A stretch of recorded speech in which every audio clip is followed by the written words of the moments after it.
সেজেগুজে নতুনের বাড়িতে এসে কমলিনী আর নতুনকে একসাথে দেখে নতুনের সামনে কমলিনীকে অপমান করল ডল উচিত শিক্ষা দিল নতুন এমনটাই দেখবে তাই বিস্তারিত জানতে ছোট্ট একটি লাইক দিয়ে চ্যানেলটি সাবস্ক্রাইব করে দেখার অনুরোধ থাকবে। গল্পের শুরুতেই দেখা যাবে মিটিল কমলিনীকে বলে কাকিমা তোমার কি আর কিছু বলার নেই না মানে তোমার মনে যদি কোনো সংশয় থাকে তুমি এখনই সবার সামনে সেটা ক্লিয়ার করে দাও। কমলি বলে আর মনে কি সংশয় থাকবে বলতো যেটা সংশয় ছিল সেটা তো উনি ক্লিয়ার করে দিল যে এটা ভুল আমি হচ্ছি ভুল ছিলাম আর চিঠিটাও ভুল ছিল আর সবাই সেটা বিশ্বাস করে নিয়েছে তবে সেখানে আর আমার কি বলার থাকতে পারে বলতো। এদিকে বাবিল বলে সত্যি মা ছোট্ট একটা বিষয় নিয়ে তুমি কারো সঙ্গে কথা বললে না অথচ নিজের মনে রাগ পুষি রেখেছ। এদিকে ববলায় বলে মা আর তোমার মনে কোনো সংশয় নেই তো বাবা এসেছে আমরা কোনো আনন্দ করতে পারিনি এই চিঠিটা ভুল মা তুমি এটার উপরে অভিমান করে থেকো না এতকাল ধরে তুমি এই চিঠিটা হাতে নিয়ে অভিমান করেছিলে তাই না মা?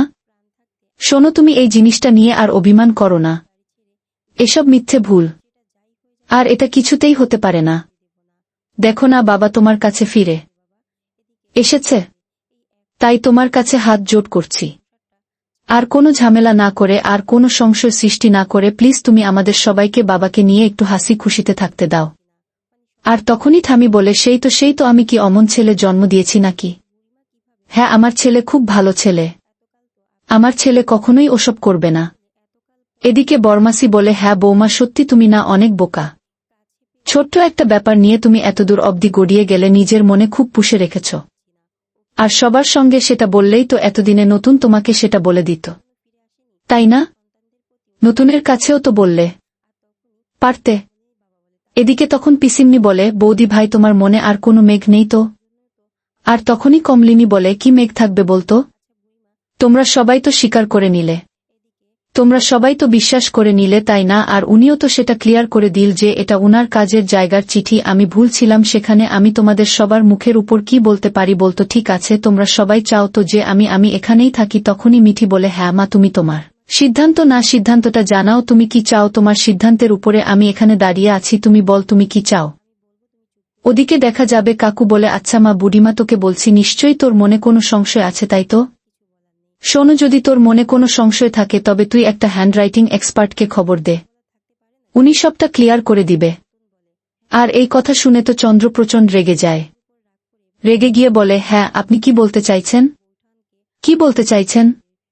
কেন হ্যান্ডরাইটিং এক্সপার্টকে খবর দেওয়া হবে কেন?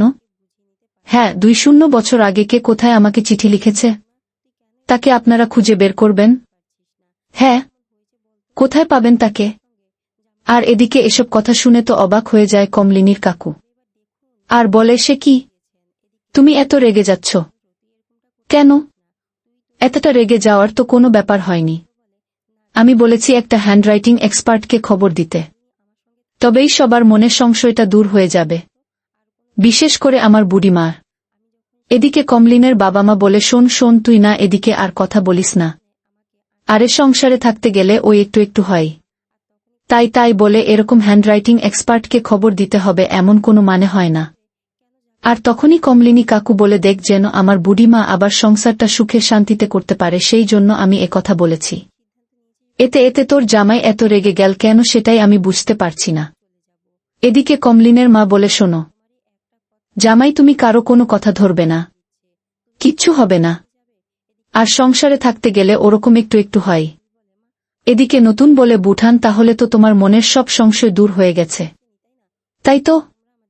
মানে তোমার মনে যেই সংশয় ছিল সেটা তো চন্দ্র ক্লিয়ার করে দিয়েছে আর তো কোনো সংশয় থাকার কথা নয়। এদিকে ঠাম্মি বলে আর কিসের সংশয় থাকবে? হ্যাঁ কিসের সংশয় থাকবে? আমার ছেলে ওরকম করতেই পারে না এত কষ্ট করে মানুষ করেছি এই করার জন্য নাকি? এদিকে মিটিল বলে কি ব্যাপার কাকিমা তুমি কিছু বলছো না কেন? বলো তার মানে কি তুমি এখন থেকে এ বাড়িতেই থাকছ ফাইনালি? আর তখনই কমলিনী বলে হ্যাঁ তোরা সবাই যেহেতু চাস যে আমি এ বাড়িতে থাকি এই সংসারে থাকি তবে আমি সেটাই করব। হ্যাঁ ওনার স্ত্রী হয়েই থাকব এই সংসারেই থাকব। সবাই যখন বলেই দিয়েছে আমি ভুল ছিলাম ওটা কাজের চিঠি ছিল তবে এখানে তো আমার কোনো সংশয় থাকতে পারে না তাই না? তাই আমি এই বাড়িতেই থাকব আর ওনার বউ হয়ে থাকব, তবে আমার একটা শর্ত আছে, আর সেই শর্তটা সবাইকে মানতে হবে। যা শুনে তো চমকে ওঠে সবাই। কমলিনীর শর্তের কথা শুনে চন্দ্র বলে, এই কিসের শর্ত কুমু, কিসের শর্ত দিচ্ছ? আর এই সংসারে থাকতে গেলে এরকম একটু একটু মতবিরোধ হয়, তাই বলে তুমি শর্ত দিয়ে আমার সঙ্গে সংসারে থাকবে? হ্যাঁ, শোনো, যা হবার আমরা দুজন সেটা মিট করে নেব, তাই বলে তুমি শর্ত দিতে পারো না? কি এমন শর্ত আছে তোমার? আমার কি শর্ত দিতে চাও তুমি? এদিকে তখন বুবলাই বলে, মা, অনেক কিছু তো হয়ে গেল, ছাড়ো না এবার। এদিকে কমলিনী বলে, হ্যাঁ, আমার শর্ত আছে, সেটা সবাইকে মানতে হবে। আর তখনই বুবলাই বলে, মা, আর কোনো জটিলতা সৃষ্টি করো না, নতুন কোনো পয়েন্ট সামনে টেনো না, প্লিজ। তোমার কি শর্ত আছে সেটা বলে ফেলো সবার সামনে। আমরা বাবাকে নিয়ে একটু হাসি গানে মেতে উঠতে চাই। আর তখনই কমলিনী বলে, হ্যাঁ, সবটাই করবে, তবে আমার শর্তটা হচ্ছে, আজকে তো তোমরা বলে দিলে যে এই চিঠিটা মিথ্যে। এই চিঠিটা তোমাদের বাবার কাজের জায়গার চিঠি ছিল, তবে কোনোদিন যদি এটা প্রমাণ হয়ে যায় যে এই চিঠিটা সত্যি ছিল, তোমার বাবার আরেকটা সংসার আছে, এই সবটা যদি আমি প্রমাণ করে দিতে পারি, তবে সেই দিন থেকেই কিন্তু আমাদের সম্পর্কটা থাকবে না। আর সেদিনই আমি তোমার বাবাকে ডিভোর্স দিব এবং এই বাড়ি ছেড়ে চলে যাব। যদি তোমরা আমার এই শর্তে রাজি হও তো ভালো, না হলে আমার কিছু করার নেই। এদিকে তখন চন্দ্র বলে, না না, তোমার তো একটা মান সম্মান আছে, যদি কখনো সেটা প্রমাণ হয়ে যায় তবে তুমি কেন এই বাড়িতে থাকবেন? কমু, তোমার সম্মান নিয়েই তুমি চলে যাবে। এদিকে তখন পিসিমনি বলে, একদম ঠিক বলেছ বৌদি ভাই, তুমি একদম সঠিক পয়েন্টেই কথা বলেছ। আজকে তো সবাই সেটা মেনে নিল, এই চিঠিটা ভুল, মিথ্যে, দাদাভাইয়ের কাজের জায়গার চিঠি। দাদাভাই তো সেটাই বলল, আর আমরা সেটাই বিশ্বাস করলাম। যদি এমন একদিন আসে যে বৌদি ভাই প্রমাণ করে দেয় যে এই চিঠিটা সত্যি ছিল এবং দাদাভাইয়ের অন্য কোনো জায়গায় সম্পর্ক ছিল, সংসার আছে, তবে কিন্তু সেদিন আমরা বৌদি ভাইয়ের পক্ষ নিয়ে কথা বলবো এবং এর জন্য দাদাভাইকে চরম শাস্তি পেতে হবে এবং সবাইকে বৌদি ভাইয়ের পক্ষে থাকতে হবে। বৌদি ভাইয়ের বিরুদ্ধে কেউ আঙ্গুল তুলতে পারবে না, এই বিশ্বাসটা সবাই মাথায় রাখবে। এ কথা শুনে চন্দ্র চুপ করে থাকে। এরপর দেখা যাবে নতুন চলে যায় নতুনের দাদার বাড়ি। নতুনের দাদা তো নতুনকে দেখে অবাক হয়ে বলে, আরে তুই নতুন বলে কেন দাদা? আসতে পারি না? নতুনের দাদা বলে, হ্যাঁ, বস না। আচ্ছা, ও বাড়িতে সব ঠিক আছে তো? শুনলাম চন্দ্রস ফিরে আসার পর কি একটা ঝামেলা হয়েছে। এদিকে অনন্যা আর ডল তো নতুনকে দেখে ভীষণ খুশি।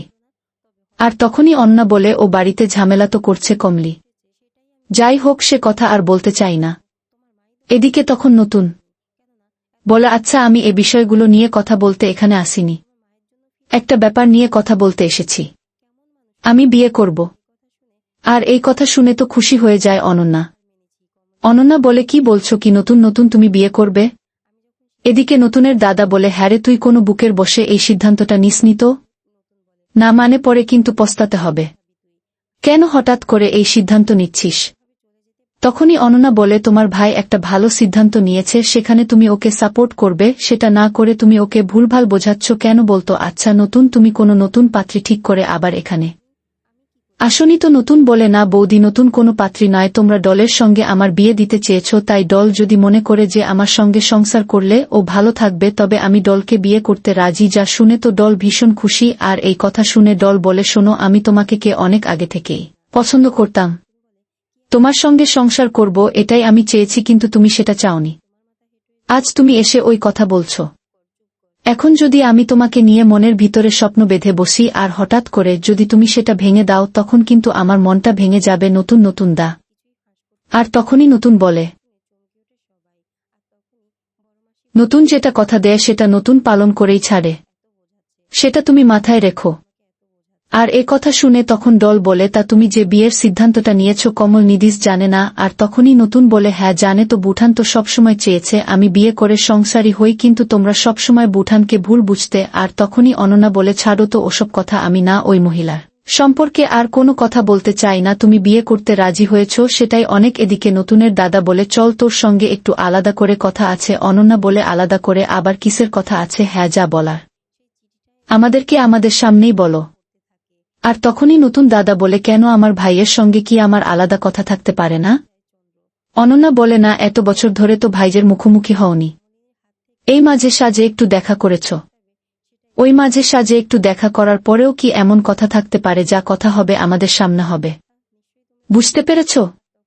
আর নতুন তুমি বিয়ে করবে আর আমরা অনুষ্ঠান করব। ধুমধাম করে অনুষ্ঠান করব। নতুন বলে, না না বৌদি, আমাদের এখন সেই বয়সটা নেই যে ধুমধাম করে বিয়ের আয়োজন করব, আমি সিম্পল ভাবে বিয়ের আয়োজনটা করতে চাইছি। আর তখনই অনন্যা বলে, তুমি এখানে বসো। দাঁড়িয়ে বলতে থাকে, আসতে পারি নতুন থাকুব। আর তখনই তো নতুন কমলি দেখে অবাক হয়ে যায় আর বলে, বুঠান তুমি এখানে? আর তখনই কমলিনী বলে, না এখন তো এটা তোমার বাড়ি, এখন এখানে ঢুকবো কি ঢুকবো না তোমার অনুমতি তো নিতে হবে, তাই না? নতুন বলে, তুমি কি ঠিক করেছ যে তুমি আমার সঙ্গে এভাবেই কথা বলবে? কমলিনী বলে, না না, তোমার সঙ্গে আমি এভাবে কথা বলবো কেন? এখন আমি এসেছি তোমাকে কিছু উপহার দিতে, তুমি তো বিয়ে করবে সিদ্ধান্ত নিয়েছ, আমার পক্ষে তো দেওয়ার কিছু নেই, তাই না? আর তখনই নতুন বলে, দেখো তুমি আমার উপর অভিমান করে আছো, আমি যা বলে সব কি ফেরত দেওয়া যায়? বলো, যা যা দিয়েছ সবকিছু কি আর আমি তোমাকে ফেরত দিতে পারবো? দেখো, ছোটবেলা থেকে বাবা মার ঘাড়ে ছিলাম আর বিয়ের পরে স্বামীর ঘাড়ে কখনো নিজে কিছু করে উঠতে পারিনি, তুমিই তো এই গহনাগুলো আমাকে গড়িয়ে দিয়েছ, তাই গহনাগুলো যখন পরব না এগুলো আমার কাছে রেখে কি করব, তাই তো তোমাকে দিতে এলাম। আর তখনই নতুন বলে, তুমি খুব কষ্ট পাচ্ছ উঠান। আর তখনই কমলি বলে, কেন কেন কষ্ট পাবো? তুমি ভুল ভাবছ, তোমরাই সবাই তো আমার কষ্টটা দূর করে দিয়ে এসেছ, তাই না? এখন আমার তো কষ্টে থাকার কোনো কথাই নয়। আর তখনই নতুন বলে, শোনো, তুমি যদি যখন চন্দ্র চলে গেছে তখন ডিভোর্সের সিদ্ধান্ত নিতে, তখন হয়তোবা এরকমটা হতো না, আর তখন তো আর চন্দ্র তোমাকে কষ্ট দিত না। কমলিনী বলে, তুমি তো বিদেশে ছিলে, আমাদের সংসার সম্বন্ধে তুমি কতটা জানতে? বলতো নতুন ঠাকুরবো, জানতে না তো। আর ডিভোর্সের কথা বলছো? হ্যাঁ, ডিভোর্স দেইনি, কেননা তখন আমার হাত পা বাঁধা ছিল। ছোট্ট 3টে ছেলে মেয়ে নিয়ে আমি কোথায় যাব, কি করব সেটা আমার মাথায় ঢুকছিল না, তাই ডিভোর্সের বিষয়টাও না মাথায় আসেনি। তাই বলে যে তোমার বন্ধুর অন্য কোথাও সম্পর্ক ছিল না, এমনটা কিন্তু নয়। আর এ কথা শুনে চমকে ওঠে নতুন। আর সেই সময় চলে আসে ডল আর অনন্যা। ডল আর অনন্যা তো কমলিনী আর চন্দ্র। কমলিনী আর নতুনকে একসাথে দেখে অবাক হয়ে যায় আর বলে, কমলিনীদি তুমি এখানে? আর তখনই কমলিনী কি বলবে বুঝতে পারছে না। তো বন্ধুরা, কেমন লাগলো আজকের পর্বটি অবশ্যই কমেন্ট করে জানাতে ভুলবে না। পরবর্তী আপডেটগুলো আমাদের এই ছোট্ট চ্যানেলটিতে পেতে চ্যানেলটি সাবস্ক্রাইব করে পাশে থাকা বেল আইকনটি অন করে দিবে। যারা যারা আমার এই ছোট্ট ভিডিওটি দেখেছ তোমাদের সবাইকে অসংখ্য অসংখ্য ধন্যবাদ। এভাবে আমাকে সাপোর্ট করে এগিয়ে যেতে সহযোগিতা করবে।